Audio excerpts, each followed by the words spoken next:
Les faits divers montalbanais sont souvent développés dans la presse locale. Certains de ces événements ne se produisent qu'à Montauban.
Montauban, 1650.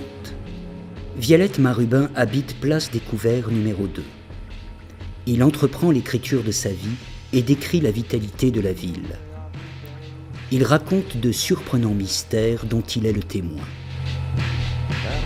Violette Marubin confie son manuscrit à son ami Jean de Roy, imprimeur à Montauban. Jean de Roy, fuyant les persécutions dont sont victimes les protestants, s'exile à Amsterdam avec le manuscrit de Violette. À Amsterdam, Jean de Roy achète une librairie-imprimerie et édite en 1694 le manuscrit de Violette Marubin.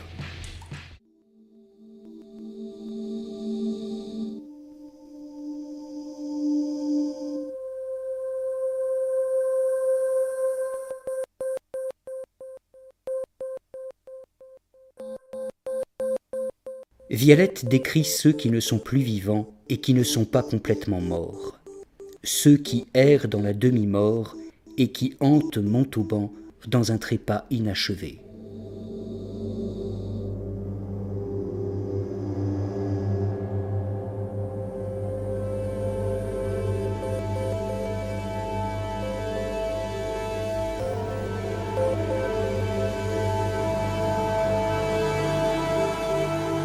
Violette dessine quelques esprits qu'il perçoit dans l'ombre des couverts, les âmes décharnées sur les ailes du vent, dit-il.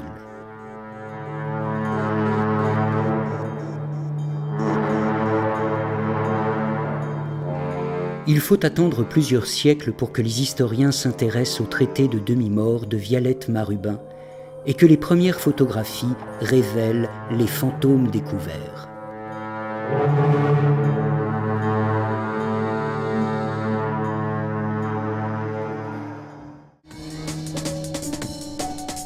Montauban, les années 1900.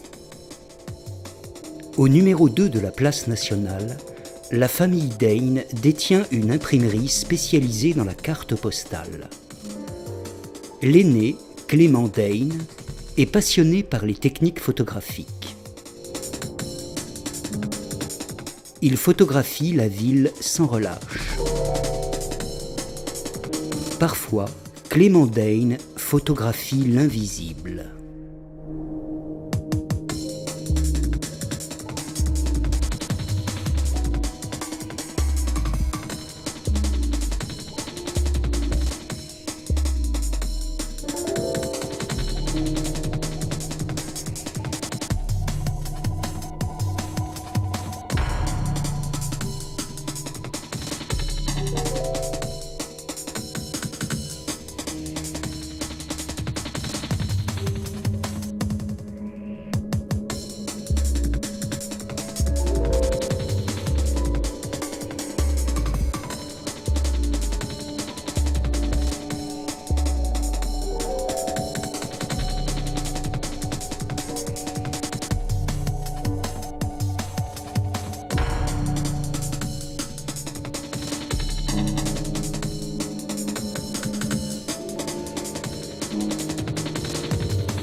Les photographies de Clément Dane révèlent les fantômes, leur absence, comme un insecte pris dans l'ambre, comme une union impossible.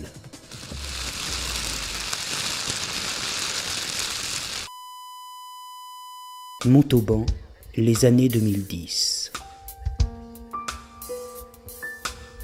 La vie ordinaire se dissout dans la ville rose.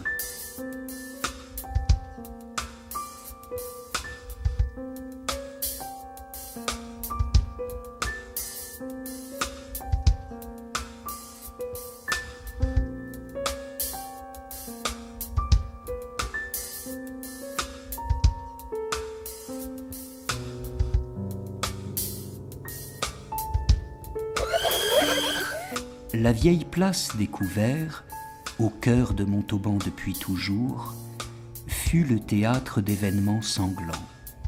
Incendies, exécutions publiques, dragonnades et de multiples méfaits liés à l'activité humaine que l'histoire n'a pas retenus.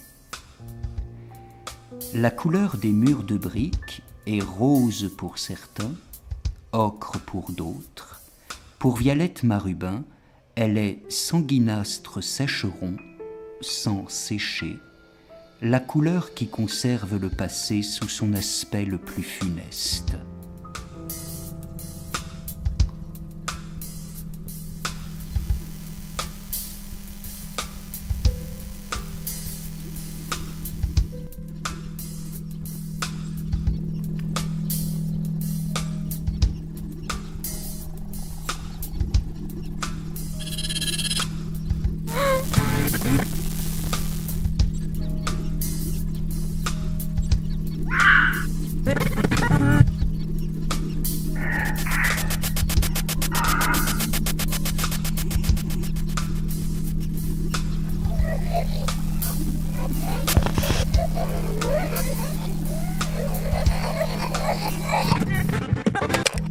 La confusion des couleurs et la beauté des restaurations prolongent les interstices chimériques où nichent les fantômes jusque dans les cours, les maisons, la poussière.